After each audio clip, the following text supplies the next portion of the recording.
Hoje estaremos abordando o estudo de número 7 da Escola Bíblica Dominical. E o título do estudo desse domingo é a visão das trombetas. O texto básico, o texto que serviu de base para esse estudo, são os capítulos de 8 a 11 do livro de Apocalipse.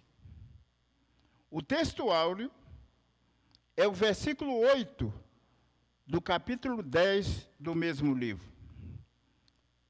E os objetivos dessa lição, nós queremos elencar 3 objetivos para essa lição. Primeiro, entender a visão recebida por João e seu significado. Segundo, contextualizar a mensagem das 7 trombetas. E terceiro, proclamar às nações as advertências divinas.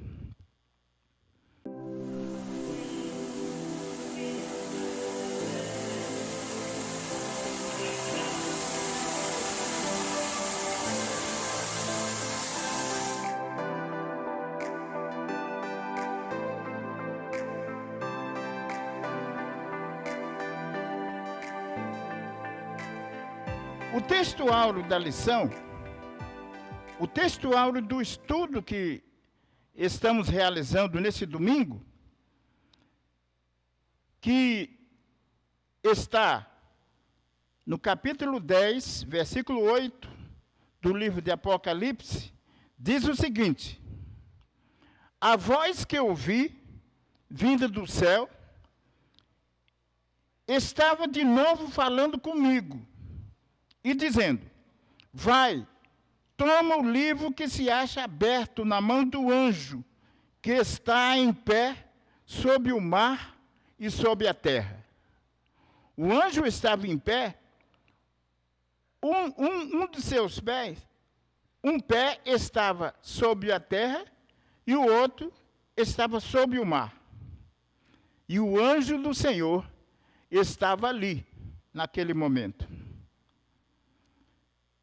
Com a descrição das 7 trombetas, João, o apóstolo de Jesus Cristo, que encontrava-se exilado na ilha de Patmos por causa da pregação da palavra de Cristo, nos mostra a gravidade da incredulidade e da idolatria com relação às coisas relacionadas com a justiça divina. A justiça divina é infalível, é eficaz e é justa. Por isso nós precisamos nos atentar para as coisas relacionadas com o reino de Deus. De modo que as advertências de um juízo próximo não pode ser negligenciado pela humanidade, como a gente tem visto nos dias atuais. Tantas pessoas fazendo pouco caso com as coisas de Deus. No entanto, nós sabemos que o nosso Deus, ele não se deixa escarnecer. O apóstolo João, ele foi chamado para revelar aos homens o perigo da iminente volta de Cristo e a consequente justiça de Deus. O autor do livro do Apocalipse, como já dissemos, encontrava-se aprisionado na ilha de Patmos, para onde havia sido exilado por causa da sua fé professada em Jesus Cristo, de quem outrora fora o seu discípulo. Longe do continente, a sua voz foi calada. Foi essa a maneira que os dirigentes da época acharam para calar a voz do apóstolo, porque ele estava pregando a mensagem de Jesus Cristo. o autor, como judeu que era, entendia muito bem a importância da trombeta na história de Israel. Um texto no livro de Números, capítulo 10, do Antigo Testamento, nos mostra claramente a importância e o significado das trombetas. O texto aqui mencionado diz que as trombetas deviam ser usadas segundo regras pré-estabelecidas. E deveriam ser usadas para, em primeiro lugar, convocação do povo, tanto em época de paz como em época de guerra. E, em segundo lugar, trazer uma comunicação especial para o povo de Israel. Nessas duas situações, as trombetas eram usadas. Nos dias odiernos, podemos dizer que os ministros de Deus devem alçarem suas vozes como trombetas, mostrando a vida e a morte pela pregação do Evangelho. Aprendamos, pois, o significado das trombetas, tirando lições para os nossos dias. As trombetas anunciam com detalhes os acontecimentos que precedem a segunda vinda de Cristo.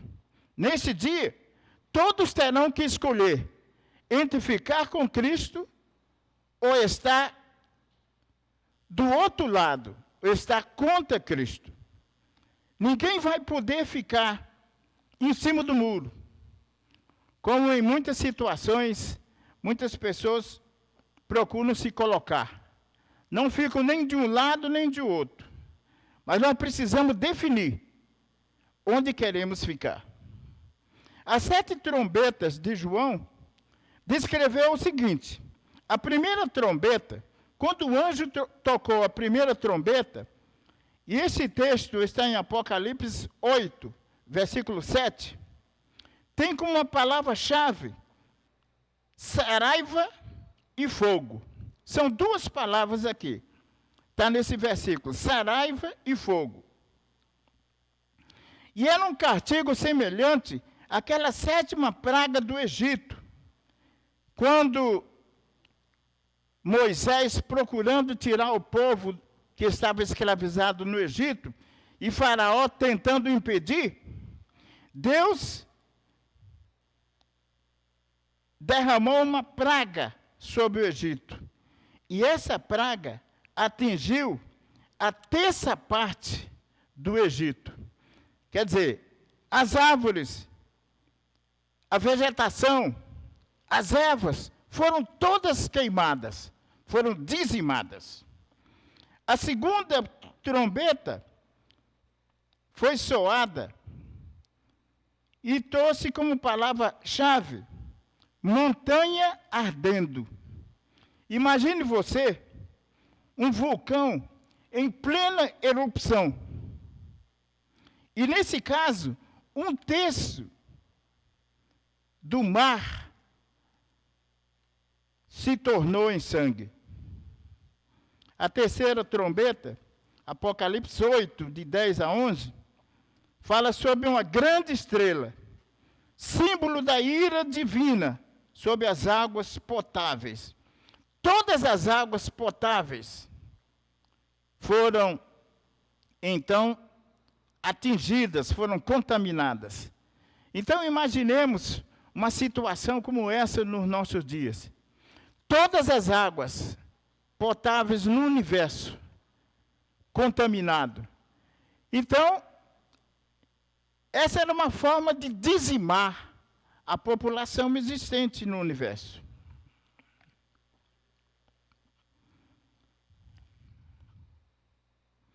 A quarta trombeta, tocada pelo anjo, está em Apocalipse 8, 12 e 13. Fala sobre uma grande águia. O tríplice ai da águia exprime a severa dor da ira divina. Quer dizer, Deus é bondoso, é misericordioso, mas é justo também.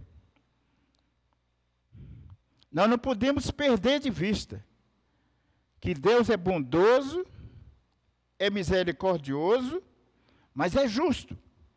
A quinta trombeta está em Apocalipse 9, de 1 a 12, fala sobre a estrela caída, anjo decaído que passa para o abismo, para atingir todas aquelas pessoas que não estiverem com o selo de Deus.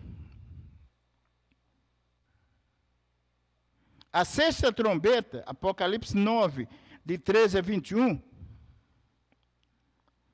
solta 3 anjos. Aliás, 4 anjos. Foram soltos 4 anjos para matarem 1/3 da população da terra. E, finalmente, a sétima trombeta, Apocalipse 11, 15, fala sobre a vinda do fim. Era o princípio do fim, a descrição do fim. E essa descrição do fim é relacionada com 7 flagelos que acontecerão. O primeiro flagelo, o anjo diz o seguinte, é dito ao anjo o seguinte: derramai sobre a terra as 7 taças da ira de Deus. O segundo flagelo, o mar se tornou em sangue como morto. O terceiro flagelo, os rios e as fontes de água tornaram-se em sangue. O quarto flagelo, o sol foi dado a queimar os homens como fogo. Imagine você andando embaixo do sol e ser queimado como se fosse tocado pelo fogo, por um fogo ardente que estava lhe consumindo. O quinto flagelo, a ira divina atinge o próprio trono do reino da besta. Quer dizer, o comandante do mal foi atingido. E o sexto, as águas do grande rio Eufrates secaram-se, abrindo caminho para os reis que virão do nascente do sol. Originalmente, o grande rio Eufrates corria no meio da cidade de Jerusalém. Então, Ciro, em 539 a.C., ele tentando entrar na cidade, e a cidade estava totalmente murada, ele não tinha por onde entrar, então ele desviou o curso do rio para entrar no val do rio, exatamente no local onde o rio se projetava. Agora, sem água, em terra seca, ele entrou por ali e pôde adentrar na cidade de Jerusalém.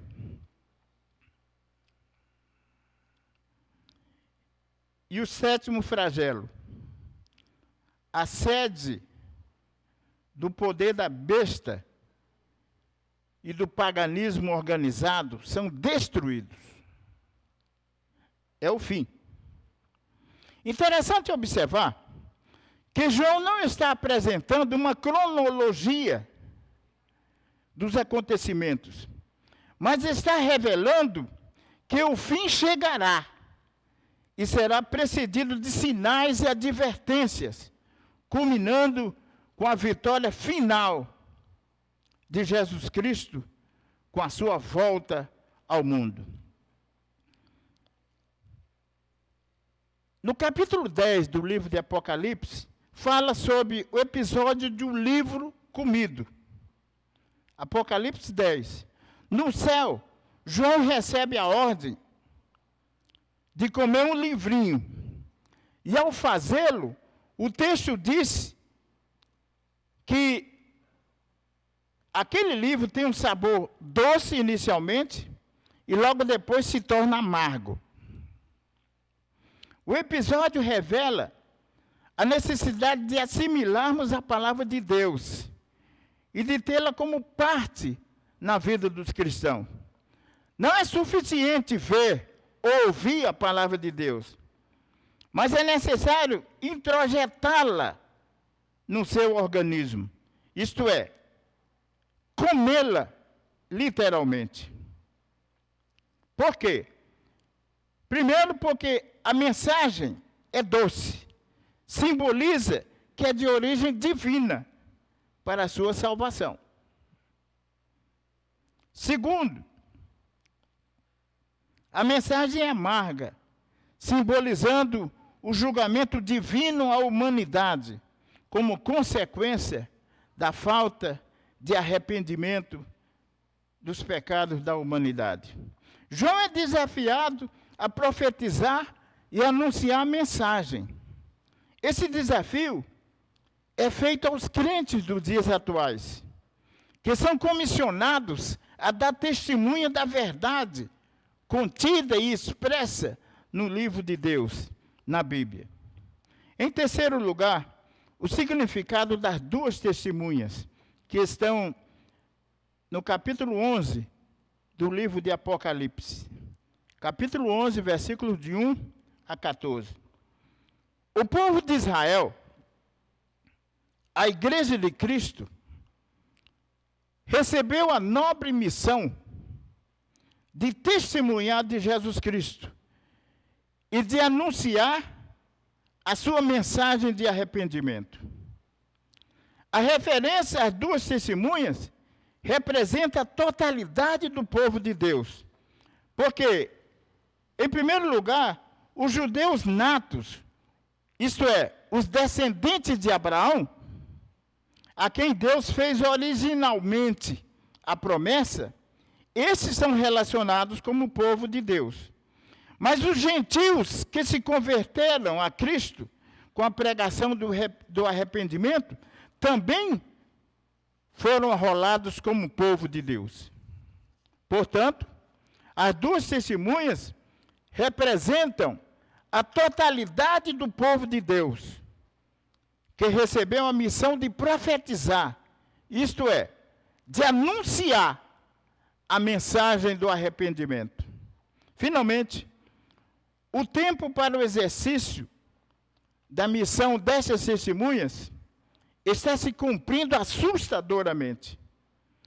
Então, o anunciador das boas novas deve empenhar-se na sua nobre missão de divulgar a santa palavra de Deus, pois a noite virá, quando será impedido de continuar a sua ação, de continuar a sua obra semeadora do Evangelho.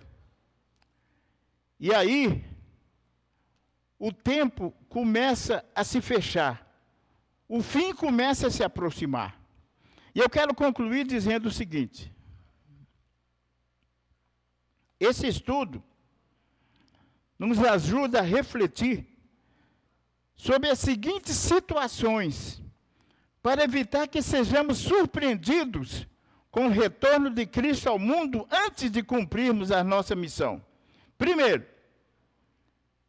as primeiras 4 trombetas mostram que aqueles que vivem somente para esse mundo fazem uma escolha tola, egoísta e inconsequente, porque a verdadeira vida só existe em Deus. A vida terrena é uma vida passageira, é uma vida transitória, que com o retorno de Cristo, essa vida será extinta, ela acabará. E aí verá o fim. Aí virá o fim.